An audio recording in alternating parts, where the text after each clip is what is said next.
The salty breeze of Lomé, Togo, swept through the crowded market as a game, where vendors shouted prices for smoked fish and mangoes. Twins Kossi and Kofi, aged 12, navigated the chaos, their bare feet kicking up dust.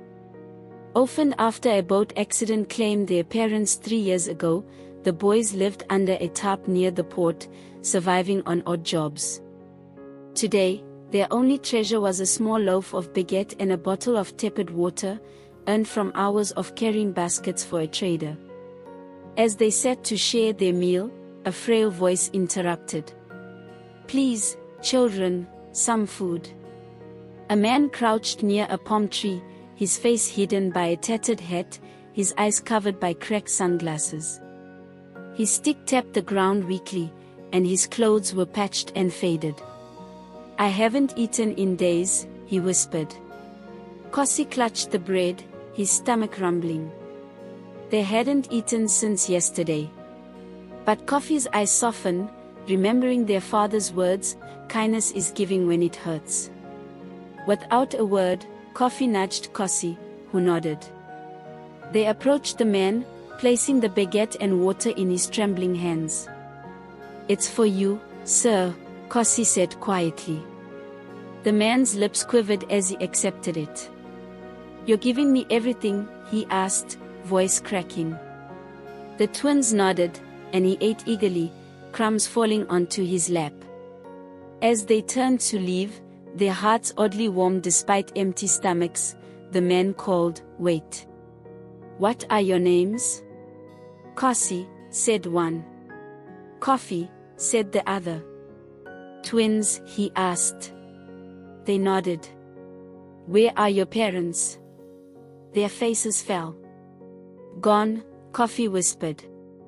"We live by the port." The man's head tilted, and though they didn't see it, his eyes glinted sharply beneath his glasses. Chapter 2: The Truth Revealed. The next morning, as the twins scavenged for work, a man in a crisp suit approached. "I'm Yao, assistant to Mr. Egboji," he said. "He wants to meet you." Confused, the boys followed him to a sleek SUV, which drove them to a gated villa overlooking Lomé's beachfront. The house gleamed with white tiles and glass, surrounded by hibiscus flowers. Inside, the beggar sat in a velvet chair, no longer in rags but in a tailored agbada. He removed his sunglasses, revealing clear, piercing eyes. "I'm Kojo Egboji, CEO of Egboji Shipping," he said. "I'm not blind, nor a beggar. I disguise myself to find true kindness. You gave me your only meal. That's rare." Kossi blinked. "You're that rich man from the port billboards?" Kojo nodded, smiling. "I want to give you a new life, a home, school, a future. But you must promise to help others as you helped me." The twins, stunned, agreed, their minds reeling as they stepped into a world they'd only seen from afar. The next morning, as the twins scavenged for work, a man in a crisp suit approached. "I'm Yao, assistant to Mr. Egboji," he said. "He wants to meet you."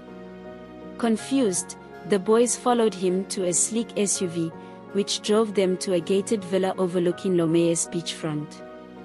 The house gleamed with white tiles and glass, surrounded by hibiscus flowers. Inside, the beggar sat in a velvet chair, no longer in rags but in a tailored agbada. He removed his sunglasses, revealing clear, piercing eyes. "I'm Kojo Egboji, CEO of Egboji Shipping," he said. "I'm not blind, nor a beggar. I disguise myself to find true kindness.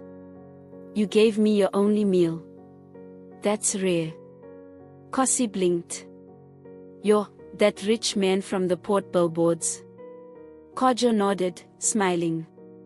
"I want to give you a new life, a home, school, a future. But you must promise to help others as you helped me."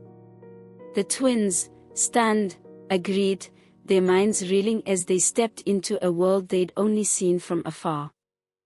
The villa was a dream: marble floors, a dining room with steaming plates of fufu and egusi stew, and a room for the twins with blue walls and soft beds. They ate until their stomachs ached, laughing for the first time in years. Kojo enrolled them in a private school and hired tutors to teach them math and French. But whispers spread in Lomé. Some traders called the boys street rats who'd conned a billionaire. One evening, a woman named Elise Dosso arrived at the villa, her red dress sharp as her gaze. She was Kojo's former business partner, now a rival. "You're replacing me with these urchins," she sneered, eyeing the twins. Kojo's voice was cold. "They're my sons now. You lost my trust long ago." Later, Coffee overheard Elise on the phone in the garden. "The boys are a problem," she hissed. "If Kojo adopts them, we lose control of the company." Coffee's heart raced. He told Kossi, who whispered, "We need to stay sharp." Days later, Kossi woke to find Coffee's bed empty. His brother's sandals and cap were still there, but the guards outside their room were gone. Panic gripped him. He ran to Kojo, who was already on the phone, his face grim. Security footage showed Elise leading a half-asleep Coffee through a side gate at 4 a.m., her face caught briefly on camera. Kojo mobilized his team: drones, police, private investigators. "I'll find him," he promised Kossi, but his eyes betrayed fear. Meanwhile, in a warehouse near Lomé's port, Coffee sat on a cold floor, hands tied. Elise loomed over him. "Your brother and Kojo will pay for taking what's mine," she said, holding a phone streaming live to Kojo. "Transfer your shares, or the boy suffers." Coffee glared. "He'll never give in to you." Elise smirked. "We'll see."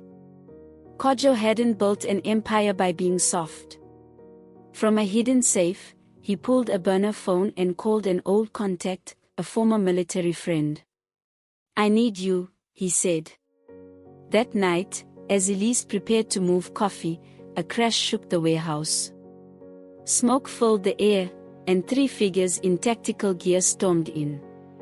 Kojo, unmasked, tackled Elise's hired men, while his friend freed Coffee. "Mr. Kojo!"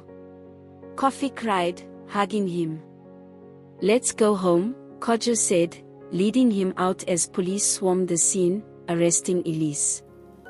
Back at the villa, Kossi and Coffee reunited, tears mixing with laughter. Kojo faced the press outside his gates. "These boys gave me their only meal, not knowing who I was. They're my family now, and they'll inherit my legacy." Years passed. The twins thrived, Kossi studying engineering, Coffee training as a doctor. They married, Kossi to a kind teacher, Oma, and Coffee to a bold journalist, Enunam. Kojo walked them down the aisle, his heart full, having never remarried after losing his own family years ago. When their children were born, Kossi's daughter, Ajo, and Coffee's son, Yao, the twins sat with Kojo under the villa's mango tree. "We should start a home for kids like us," Kossi said. Coffee nodded. "A place for the unseen." The Agboji Hope Foundation opened in Lomé, a sanctuary for orphan children, funded by Kojo but led by the twins. It stood as a testament to a single act of kindness, a baguette and water that changed their lives and countless others.